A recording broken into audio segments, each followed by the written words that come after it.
La ventana abierta, de Saki. Leído por Carmen Will. Mi tía bajará en un momento, señor Nerol, anunció una imperturbable jovencita de 15 años. Mientras tanto, usted deberá tratar de conformarse conmigo. Frampton Nerol se esforzó por decir la cosa correcta que halagara de manera apropiada a la sobrina presente, sin que por eso desairara indebidamente a la tía por llegar. Ahora más que nunca dudaba en secreto si todas estas visitas formales a una serie de completos desconocidos iban a contribuir en algo con la cura nerviosa que se suponía estar sobrellevando. «Ya sé cómo va a ser», había afirmado su hermana cuando él se preparaba para salir hacia su retiro rural. «Te recluirás allá y no hablarás con ningún alma viviente, y tus nervios estarán peor que nunca por el desánimo. Debería darte cartas de presentación para toda la gente que conozco allí.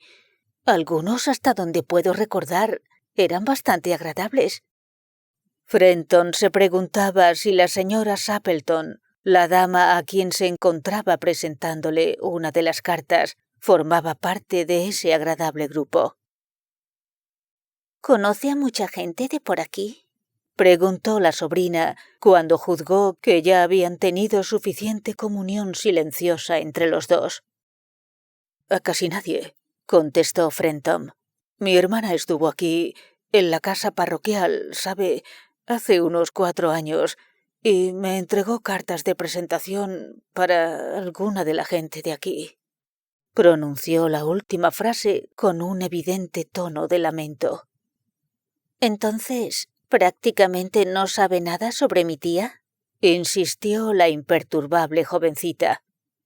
«Solo el nombre y la dirección», admitió el visitante. Se preguntaba si la señora Sappleton estaría casada o viuda.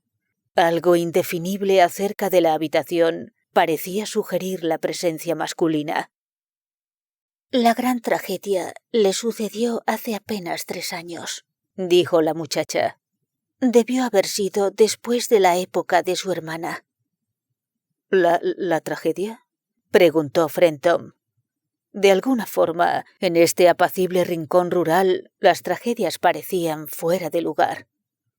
«Tal vez usted se preguntará por qué mantenemos esa ventana completamente abierta en una tarde de octubre», dijo la sobrina, señalando un ventanal grande que daba hacia un jardín. «Hace bastante calor para esta época del año», afirmó Frampton. «Pero, ¿tiene algo que ver esa ventana con la tragedia?»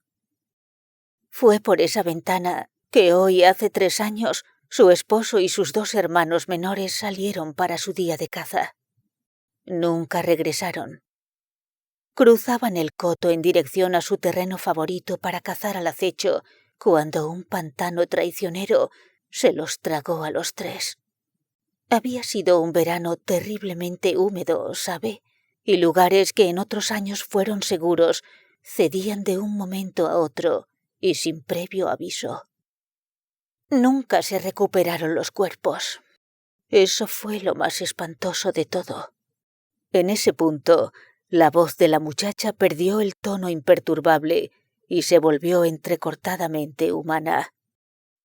«La pobre tía cree todo el tiempo que regresarán algún día, los 3 y el pequeño Spaniel castaño que se perdió con ellos, y que entrarán por esa ventana justo como solían hacerlo.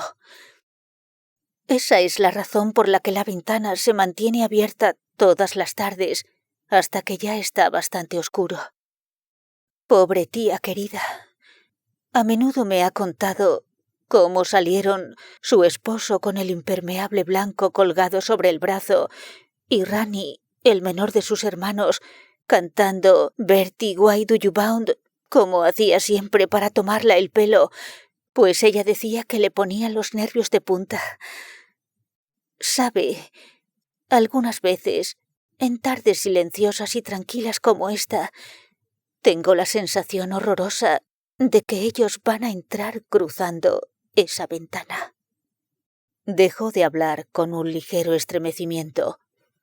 Para Frampton fue un alivio cuando la tía irrumpió en el salón con una serie de excusas por haber tardado en aparecer. «Oh, lo siento.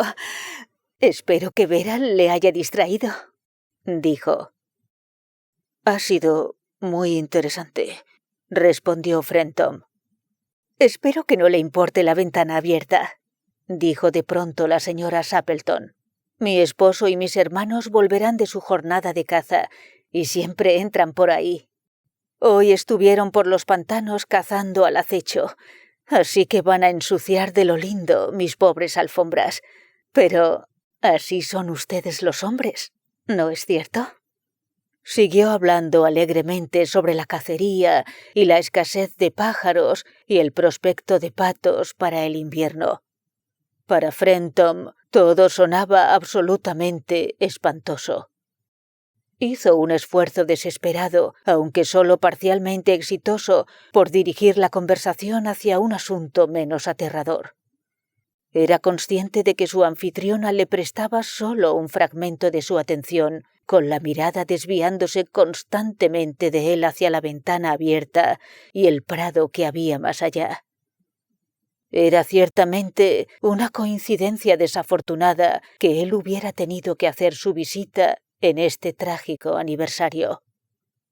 «Los médicos coinciden en ordenarme descanso absoluto, ausencia de excitación mental y rehuir cualquier cosa que tenga que ver con el ejercicio físico violento», anunció Frampton, apoyándose en ese mito bastante extendido de que los completos extraños y la gente recién conocida están ansiosos por conocer el menor detalle sobre los achaques y las dolencias de uno, con su causa y su cura.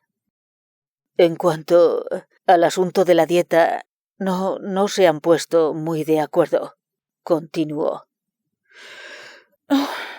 «¿No?», preguntó la señora Sappleton, con una voz que solo consiguió reemplazar por un bostezo en el último momento.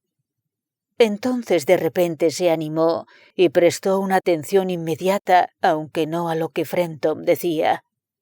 «¡Llegaron por fin!», gritó. «Justo a tiempo para el té. Y no parecen estar de barro hasta los ojos». Frampton se estremeció ligeramente y se giró hacia la sobrina con una mirada que intentaba transmitir una comprensiva compasión. La muchacha miraba hacia afuera a través de la ventana abierta con un aturdido terror en los ojos. Con la glacial sacudida de un temor sin nombre, Frampton se movió en la silla y observó en la misma dirección. En la creciente oscuridad del crepúsculo, 3 figuras cruzaban el jardín y caminaban en dirección al ventanal. Cada una llevaba un arma bajo el brazo y una de ellas cargaba además un abrigo sobre los hombros. Un agotado spaniel castaño se mantenía a sus talones. Se acercaban silenciosamente hacia la casa y entonces una ronca voz juvenil cantó bajo la oscuridad.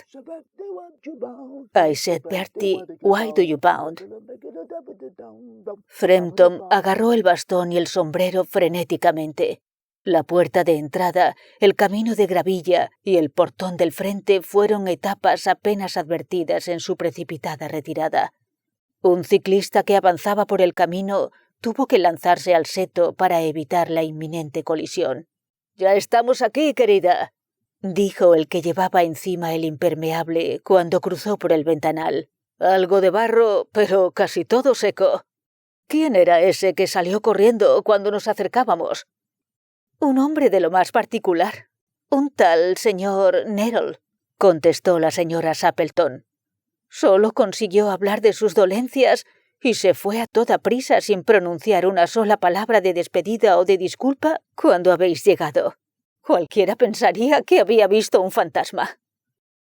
«Imagino que fue el spaniel», dijo la sobrina con tranquilidad. «Me confesó que le tenía pavor a los perros. Una vez fue perseguido por una jauría de perros hasta un cementerio en alguna parte por las orillas del río Ganges y tuvo que pasar la noche en una sepultura recién excavada, con las criaturas gruñendo, mostrándole los dientes y echando espuma por la boca justo sobre él. suficiente para que cualquiera pierda el valor. Las historias improvisadas eran su especialidad.